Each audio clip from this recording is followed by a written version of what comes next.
Good morning, boys and girls. We are on to chapter 17 of Snow Treasure. And where we left off last, it looked like the Germans were going to try to bring things as much back to normal as they could. So they were going to require that all students go to school. So, anyway, the doctor seemed to hint at one way to get around that by saying there's a pandemic going on. So or an epidemic. So let's see what's going on here. Chapter 17. A new disease found its way into Riswick. It attacked only the smallest children, the ones who had not yet started to school. They were covered with red spots from head to toe.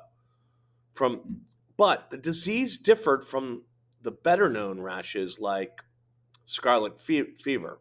The patient had no high temperature. His appetite could be just as good as before the rash. Indeed, Dr. Aker did not insist that the children stop eating. He only said they must stay indoors while covered with the red spots. What is the new disease? People asked each other. Dr. Aker told them a name of many syllables. They could never remember it, so they just called it the plague. German measles was Peter's name for it, and with reason. He had been in Dr. Aker's study when he packed his bag before going to visit Bunny, the first of his patients. Peter had seen him put in a bottle of red disinfectant that he used for cuts and bruises. Cotton on the end of a toothpick made a good paintbrush. Bunny Lundstrom had a thick coat of spots as the leopard of his Noah's Ark. Bunny was told he was quarantined.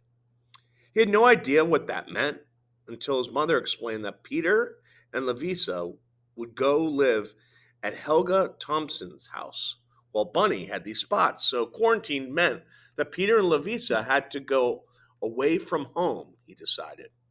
The 3-year-old Dow twins were sick too, and Oli's 2-year-old son, Little Oli. But as none of these had big brothers and sisters, Peter and Lavisa had the distinction of being the only ones turned out of their homes while the disease raged. School? Well, school was out of the question during the epidemic. Dr. Aker went to the commandant to explain why his order could not be carried out. Some of the children, he told, were dangerously ill. It might be fatal for the whole town or for the Germans themselves if the disease was not checked at once. To open the school would be a sure way to spread it. On his return from the beach, Dr. Aker found Mrs. Lundstrom and Peter waiting in his office for news of his interview with the commandant, and of how the doctor found himself trapped by making his plague so unusual.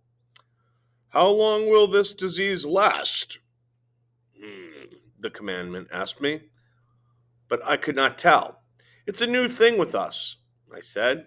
A disease I've never treated before. It could run 9 days like measles or 30 days like scarlet fever. But we're taking every precaution. We're isolating and disinfecting. Hmm. When I said it could spread to the troops on the beach, I thought he looked white. He sent for the German army doctor, a civil enough fellow named Mesger. This Metzger began asking me a long list of questions. Were the tongues coated? Was there undue perspiration? Was there a high fever? He seemed surprised. My answers and none too well satisfied. Then he nearly had me when he proposed something I hadn't thought about at all. I'll take a look at one of your cases, doctor. I'll go back with you when you go, he said to me. Well, he had me there, Dr. Aker went on. It was the last thing I expected. It hadn't occurred to me that an army doctor would be called in for civilian illness, and if so, that he would insist on seeing for himself. One look by him and the epidemic would be over.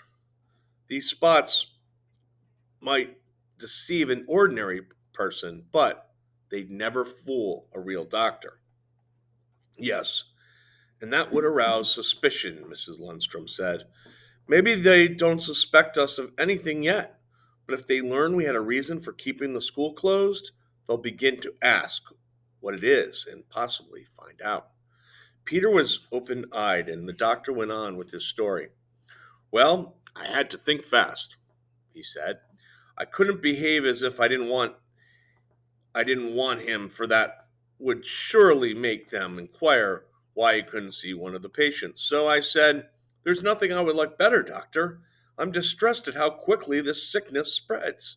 I'd appreciate another opinion, for it seems to travel like wildfire. I'm not sure but what it could spread to your whole camp here.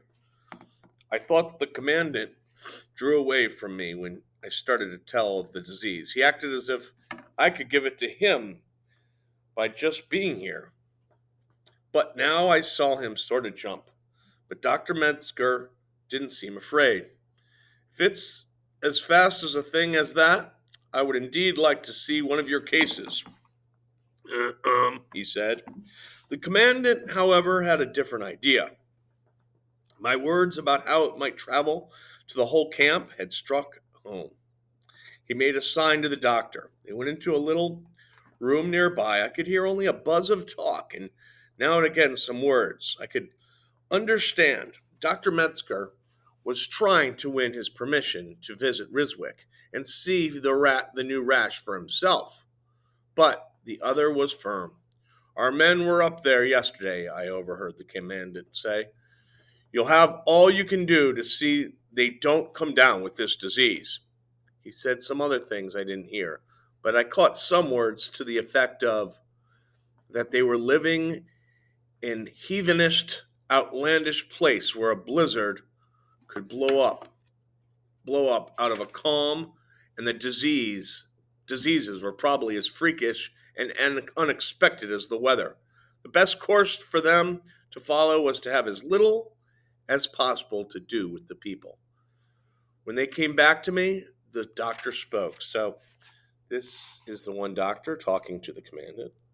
See over there, they got some map in the background there. All right, discussing the pandemic. All right. When they came back, the doctor spoke. It will not be necessary for me to see any of your patients, he said. Continue with the treatment you've begun and keep a careful quarantine. Then he gave me a long list of orders about sanitation and burning waste and so on. When he finished, the commandant said, remember, if this disease spreads to our army, you will be accountable. I could give him my word that none of his soldiers would take the disease. Mrs. Lundstrom and Peter had to laugh. Nothing but the red disinfectant and the cotton-tipped toothpicks could spread Bunny's strange disease. He waved his hand at me to tell me that I was dismissed, Dr. Aker went on. I've taken the liberty of closing the school, I told him.